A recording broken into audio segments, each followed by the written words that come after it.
the original mandate of Adam and Matzah Negad, their original names, was to do what? Cultivate the earth with the kingdom of heaven culture. Make earth act like, look like, and come under the complete conformity of the place of heaven.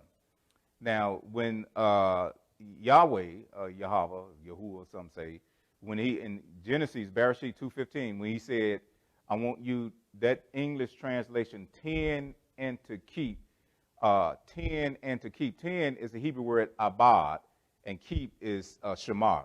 Now, abad, when you look at the spelling of that word and divide that word in the Hebrew, each Hebrew letter word, ayin means to have a vision of revelation.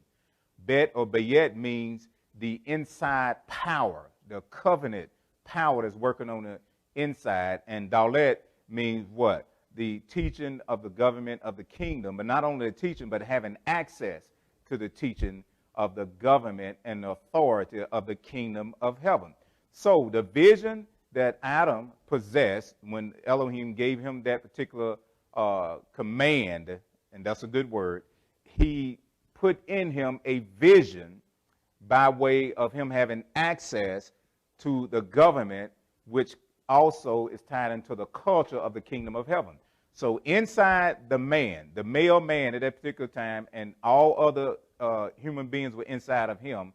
Inside of him, he had the vision of the place of the kingdom of heaven. He had an understanding of the culture of heaven, and he was to take that and make earth just like that. So he had an open heaven. He had vision, had understanding, had revelation. He had the access to the government and the culture of heaven. See, it would have been unfair for the Father to tell him to do something and not give him the tools to do it with. So he was knowledgeable. So what he did when the Father went into that male body with the spirit in him and pulled out a piece of him and made a female body and put a spirit in her with her soul, then that male conveyed over to the female what the Father had conveyed over to him. You see?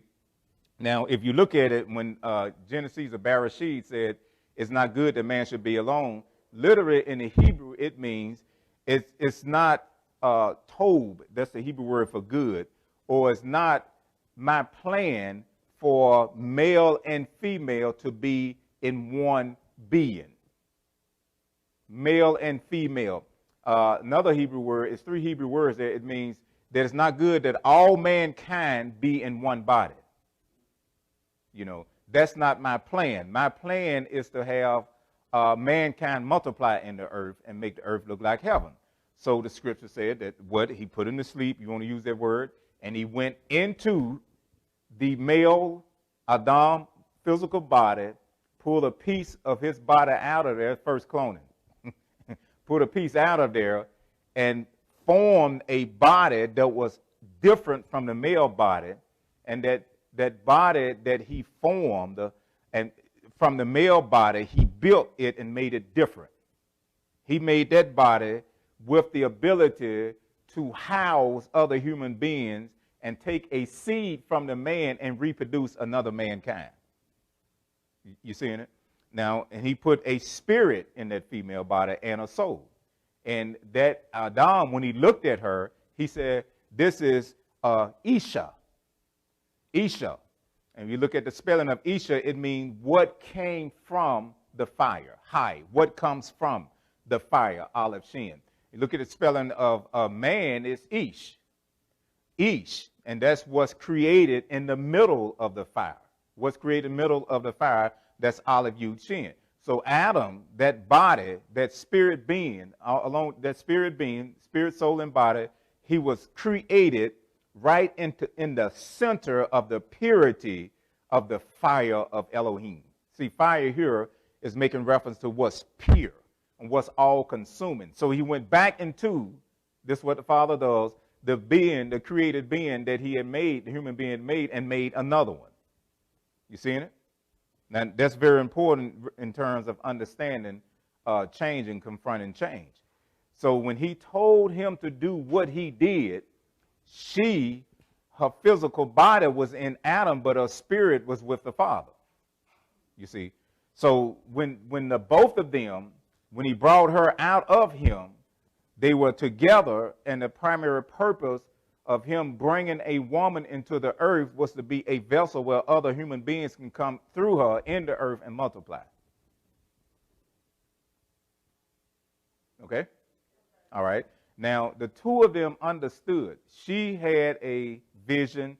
He had a vision of the place of the kingdom of heaven and knew what to do in the earth to colonize the earth. Now, what happened? A fallen, rebellious angel who was now unemployed was kicked out of heaven. He was here on the earth also. And that atmosphere, that environment eastward in Eden was actually, you can call the place of Eden a culture of the kingdom. It was designed for these spirit beings living in a body, possessing a soul, to grow into the image and likeness of the Father who created them, and to make the earth like heaven. You see it? That's why, we start off explaining to you culture, how important it is. It was that Eden, eastward in Eden, this garden, place of order, was a place that was created and cultivated for human beings to grow into who? The image of the Father. Y'all seeing this now? This is very important, because what we got now is a different culture. And the rebellious, lawless spirit who was there in the garden, just like Dr. Renee was mentioning, you plant a garden, weeds grow up there. And Yeshua was talking parabolic language, and he was explaining something, how that the sower sowed, not the teaching of the sower, but at one time he said, well, the good man sowed wheat, and the enemy came while he was asleep and sowed tares. And wheat and tare look basically alike. So, he said, he told us what the world. He said the wheat was the children of light, and the tares the children of the world. But they're in the same field. He said, don't pull them up, though. Let them grow together. When the time comes, I'm going to reap, and I'll separate, and I tell you who is real and who isn't. I'll tell you who is fake and who isn't. In the meantime, let them grow together. And if you look at that from a kingdom perception, a proper discernment, what he's saying, let them grow up, because the wheat is designed, the children of light need to be around them to influence them and bring them into the kingdom. If you're not around them, then how can you be an impact upon them? But again, if you're around them and your culture is just like theirs, and you're growing into the same culture they're growing into, then you have no use.